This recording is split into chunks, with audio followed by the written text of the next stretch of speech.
जय श्री कृष्ण वासुदेव, जय श्री हरि। निर्जला एकादशी व्रत की कथा। आइए सुनते हैं निर्जला एकादशी व्रत की कथा। निर्जला एकादशी व्रत का महत्व। एकादशी व्रत हिंदुओं में सबसे अधिक प्रचलित व्रत माना जाता है। वर्ष में 24 एकादशियां होती हैं, किंतु इन सब एकादशियों में ज्येष्ठ शुक्ल एकादशी सबसे बढ़कर फल देने वाली समझी जाती है, क्योंकि इस एक एकादशी का व्रत रखने से वर्ष भर की एकादशियों के व्रत का फल प्राप्त होता है। निर्जला एकादशी का व्रत अत्यंत संयम साध्य है। इस युग में यह व्रत संपूर्ण सुख भोग और अंत में मोक्ष कहा गया है। कृष्ण पक्ष और शुक्ल पक्ष दोनों पक्षों की एकादशियों में अन्न खाना वर्जित है। निर्जला एकादशी की व्रत की कथा।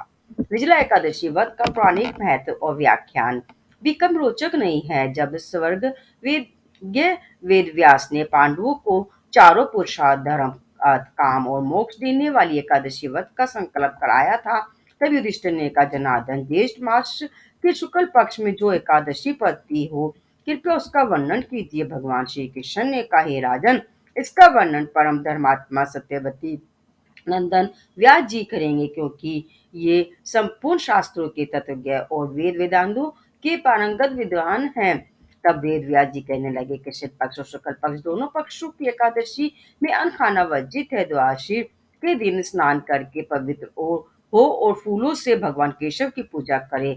फिर नित्य कर्म समाप्त होने के पश्चात पहले ब्राह्मणों को भोजन देकर अंत में स्वयं भोजन करें।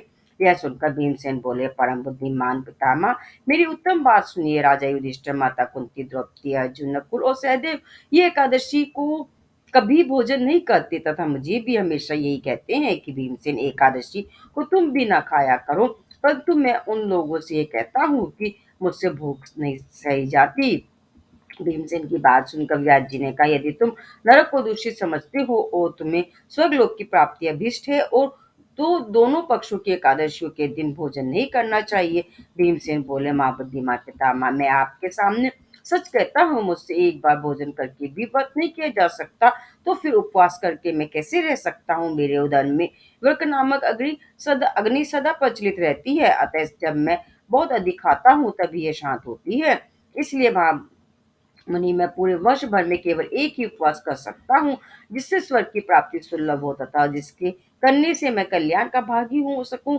ऐसा कोई व्रत निश्चय करके बताइए, मैं उसका यथोचित रूप से पालन करूंगा। व्यास जी कहने लगे, भीम, ज्येष्ठ मास में सूर्य वृक्ष राशि पर हो या मिथुन राशि पर शुक्ल पक्ष में जो एकादशी हो, उसका यत्न पूर्वक निर्जल व्रत करो। केवल कुल्ला या आचमन करने के लिए मुख में जल डाल सकते हो, उसको छोड़कर किसी भी प्रकार का जल विधान पुरुष मुख में न डाले, अन्यथा वध भंग हो जाता है। एकादशी को सूर्योदय से लेकर दूसरे दिन के सूर्योदय तक मनुष्य जल का त्याग करे तथा तो यह व्रत पूर्ण होता है।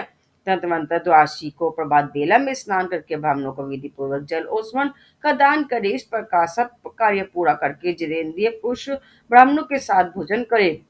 वर्ष भर में जितनी एकादशियां होती हैं, उन सब का फल निर्जला एकादशी के पालन मात्र से मनुष्य को प्राप्त कर लेता है। इसमें तनिक भी कोई संदेह नहीं है। शंख चक्र और गदा धारण करने वाले भगवान केशव ने मुझसे कहा था कि यदि मानव सबको छोड़कर एकमात्र मेरी शरण में आ जाए और एकादशी को निहारे, तो वह सब पापों से छूट जाता है। एकादशी व्रत करने वाले पुरुष के पास विशालकाय विकराल आकृति और काले रंग वाले दंड पाशाधारी भयंकर यमदूत नहीं जाते। अंत काल में पितामहधारी इस सौम्य स्वभाव वाले, हाथ में सुदर्शन धारण करने वाले और मन के समान वेगशाली विष्णु दूत आखिर इस वैष्णव पुरुष को भगवान विष्णु के धाम ले जाते हैं। अतः निर्जला एकादशी को पूर्ण यत्न करके उपवास और श्री हरि का पूजन करो। स्त्री हो या पुरुष, यदि उसने मेरु पर्वत के बराबर भी महान पाप क्या हो, तो वह सब इस एकादशी के व्रत के प्रभाव से भस्म हो जाता है। जो मनुष्य उस दिन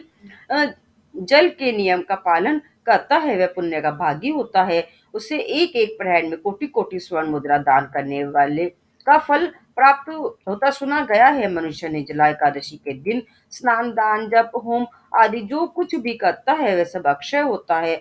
यह भगवान कृष्ण का कथन है। निर्जला एकादशी को विधि पूर्वक उत्तम रीति से उपवास करके मानव वैष्णव पद को प्राप्त कर लेता है। जो मनुष्य एकादशी के दिन अन्न खाता है, वह पाप का भोजन करता है। इस लोक में वह चंडाल के समान है और मरने पर दुर्गति को प्राप्त होता है। जो ज्येष्ठ के शुक्ल पक्ष में एकादशी को उपवास करके दान करेंगे, वे परम पद को प्राप्त होंगे। जिन्होंने एकादशी को उपवास किया है, वे ब्रह्म त्यारे शराबी, चोर तथा गुरुद्रोही होने पर भी सब पातकों से मुक्त हो जाते हैं। कुंती नंदन, निर्जला एकादशी के दिन श्रद्धालु स्त्री पुरुषों के लिए जो विशेष दानों कर्तव्य विहित है, उन्हें सुनो। उस दिन जल में शयन करने वाले भगवान विष्णु का पूजन और जल में धेनु का दान करना चाहिए, अथवा प्रत्यक्ष धेनु या घृत में धेनु का दान उचित है। पर्याप्त दक्षिणा और भांति भांति के मिष्ठानों द्वारा यत्न पूर्वक ब्राह्मणों को संतुष्ट करना चाहिए। ऐसा करने से ब्राह्मण अवश्य संतुष्ट होते हैं और उनके संतुष्ट होने पर श्री हरि मोक्ष प्रदान करते हैं। जिन्होंने श्रम दान और दान में प्रवृत्त हो श्री हरि की पूजा और रात्रि में जागरण करते हुए इस निर्जला एकादशी का व्रत किया है, उन्होंने अपने साथ ही बीती हुई 100 पीढ़ियों को और आने वाली 100 पीढ़ियों को भगवान वासुदेव के परम धाम में पहुंचा दिया है। निर्जला एकादशी के दिन अन्न, वस्त्र, भोज, जल, शैया, सुंदर आसन, कमंडलू तथा छाता दान करने चाहिए। जो ज्येष्ठ तथा सुपात्र ब्राह्मण को जूता दान करता है, वह सोने के विमान पर बैठकर स्वर्गलोक में प्रतिष्ठित होता है। जो इस एकादशी की महिमा को भक्ति पूर्वक सुनता अथवा उसका वर्णन करता है, वह स्वर्गलोक में जाता है। चतुर्दशी युक्त अमावस्या को सूर्य ग्रहण के समय श्राद्ध करके मनुष्य जिस फल को प्राप्त करता है, वही फल इसके वन से भी प्राप्त होता है। पहले वृंदावन करके यह इस नियम लेना चाहिए कि मैं भगवान केशव की प्रसन्नता के लिए एकादशी को निराहार रहकर आचमन के सिवा दूसरे जल का भी त्याग करूंगा। द्वादशी को देवेश्वर भगवान विष्णु का पूजन करना चाहिए। गंध, धूप, पुष्प और सुंदर वस्त्र से विधि पूर्वक पूजन करके जल के घड़े के दान का संकल्प करते हुए निम्नांति मंत्र का उच्चारण करना चाहिए। संसार सागर से उतारने वाले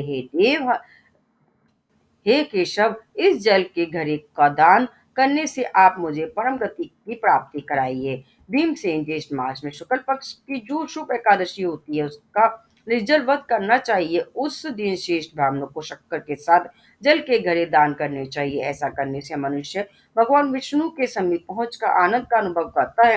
तत्पश्चात द्वादशी को ब्राह्मण भोजन कराने के बाद स्वयं भोजन करे। जो इस प्रकार पूर्ण रूप से पाप नाशनी एकादशी का व्रत करता है, वह सब पापों से मुक्त हो आनंद में पद को प्राप्त होता है। यह सुनकर भीमसेन ने भी इस शुभ एकादशी का व्रत आरंभ कर दिया। तब से यह लोक में पांडव एकादशी के नाम से विख्यात हुई।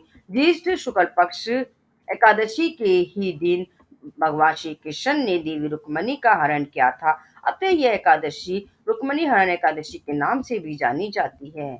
बोलो जय श्री कृष्ण, जय श्री हरि, जय श्री वासुदेव कृष्ण, जय श्री हरि।